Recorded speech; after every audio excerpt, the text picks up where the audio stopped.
Recently, Miss Connecticut was crowned Miss USA, but the lady who made it into the top 15 and received the semifinalist fan vote was none other than Miss Pennsylvania. And joining me on the program is Miss Pennsylvania herself, Jessica Billings.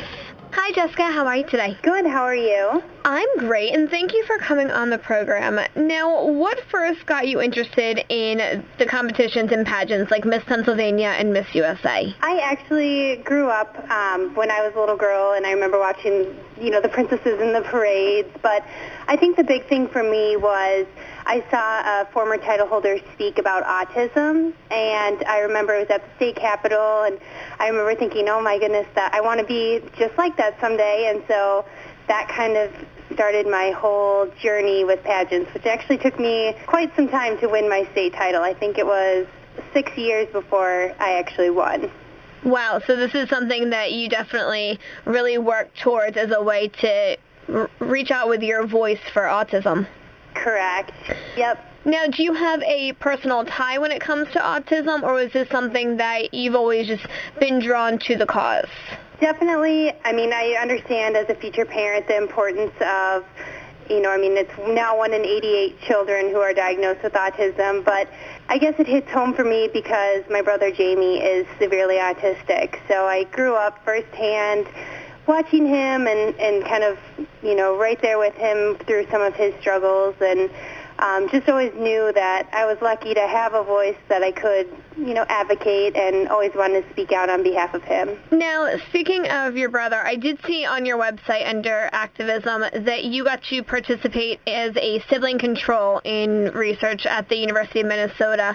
So what exactly did you get to do there? That was actually, so they were doing all types of blood testing and different testing, medically on my brother and myself to see if there was a correlation between siblings and autism, and if it was a genetic, reason what causes autism. And the study actually did not find any correlation, but I felt, it's kind of a neat experience to know that, you can kind of help in a unique way as a sibling. Okay, so that was one way for you to show that you were there for your brother, that you wanted to help him in any struggles that he was going to face as he grew up. Yes, and actually at the time it was a huge deal because I used to be petrified of needles. Oh. So I remember being like, oh my gosh, this is true love. This is, I think I was more scared doing that than I have been, speaking in front of large groups of people. So. Well, knowing that you were petrified of needles at that time, I'm sure that's something that he looks back on and he sees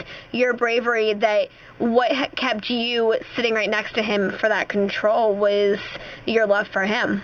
Yes. Oh, absolutely. He honestly is just like, I'm the best thing that's ever happened to me in my entire life. He's such a gift. Now, for the future, what are some things that you hope to get to do in furthering your voice when it comes to autism awareness and using a title like Miss Pennsylvania? I really hope in my lifetime that, we will find not only the cause, but also a cure for autism, and it is so complex. And I just really hope that people can hear my family story of hope. I think as a sibling, it can oftentimes be challenging, when the attention of a family is around the person who has autism. But I think when you look at it as such a positive thing, you can really make it, I don't know, it really has been the best gift in my life, and I just hope that I can share that with other siblings and other families who may be going through some difficult times. So are there any other causes that you are looking to get involved with when it comes to that community involvement from Miss Pennsylvania? I mean, we often see whoever holds that title, whether it's Miss Pennsylvania, Miss Teen Pennsylvania, all the way up to Miss USA, there's a huge emphasis on community involvement. Yes, absolutely. And I actually have had the chance, I've done things for Helping Paws. I've also done for organ donation in Philadelphia, the Gift of Life Family House. That's been awesome because it's just such a simple thing that everyone can just mark on their driver's license, and if we all have the education to do so, that, to be an organ donation or donor is, just a really easy way to get involved. So I've been able to get involved with different organizations, and definitely autism is the one that's near and dear to my heart, but I do think it's so important to spread awareness and use the title of Miss Pennsylvania to help people in a variety of causes. Now, can we expect you to, once you're done competing in the pageants, maybe take a backstage role, and whether it's helping to coach in some way or just work behind the scenes of any of these pageants? I'm friends with a lot of the girls who do compete, and I've had also former title holders who have been, kind of my little cheerleader and friends for me. So I definitely always want to encourage other girls and be a support to other girls who are competing. I'm not exactly sure if I would be a coach or, a director one day. I definitely do love the USA system. I think it's a great way for women to develop self-confidence and really have a sense of who they are. So I'm definitely a supporter of it, but who knows kind of what's in the future. Well, what kind of pressure is there when you're up on that stage competing in these pageants? I mean, we've seen these videos that have gone viral from the one this year to even back a couple of years to Miss Teen South Carolina, where they just couldn't think of how to formulate the answer to the question, and it almost appeared to be gibberish coming out. Yes. Well, and it's definitely a lot of, live national television, everything is riding on that final question, so it's not necessarily, I talked to Miss Utah this year, and we became friends. She was not a dumb girl by any means. I just think she was caught off guard and just kind of kept speaking without thinking, so it could have been anyone up there.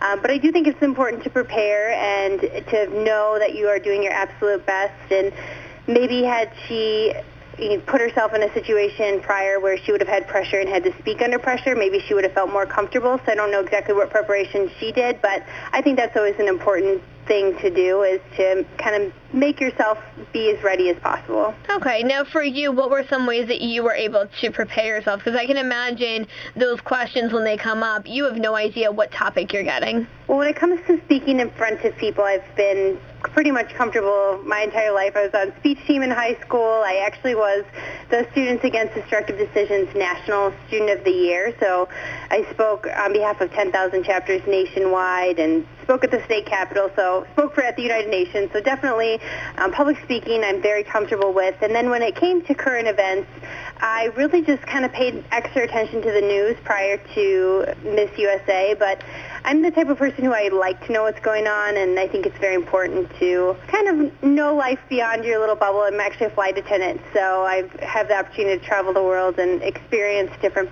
cultures and meet different people. So I think that's kind of one of the best ways to learn about yourself and to prepare for those type of questions.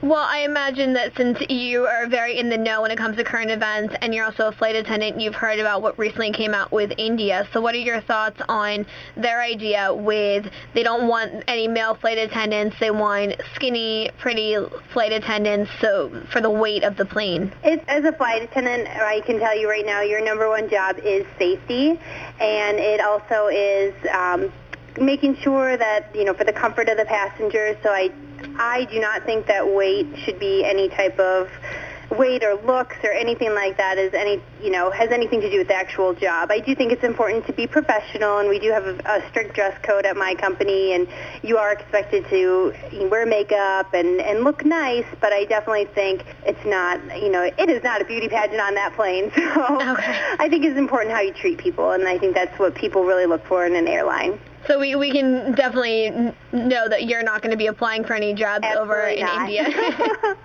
Now, on your website, I did notice at the bottom of your bio you mentioned that you live with a Yorkie Bichon and a 20-year-old cat named Murphy. So is this a cat that your parents got for you when you were growing up? Yes. So this is kind of my little story about our cat Murphy. He was a gift because I never liked to try new foods, and I had tried eating a pickle one day, and so when I was at school, I think that's just my mom's excuse, but she was like, there's a surprise down in the bathroom for you because you tried a pickle. So this poor cat, I used to dress him up in little baby doll clothes and push him around the stroller around the neighborhood, and he used to just fall asleep and all dressed up, and he's still around today. So he's absolutely adorable. He can't really hear anymore. Aww. But I know.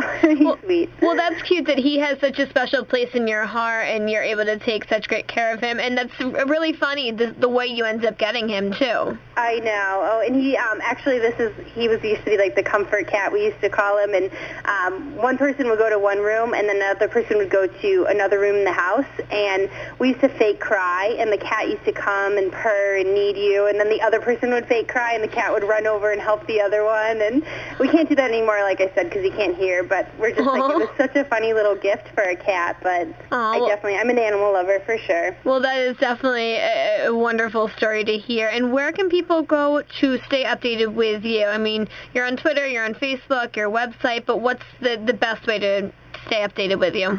Probably on my Facebook, and it's www.facebook.com/BillingsJessica1. Awesome. Well, thank you for coming on the program, Jessica. It's been a pleasure talking with you. Thank you for having me. That was Jessica Billings. She is currently Miss Pennsylvania USA.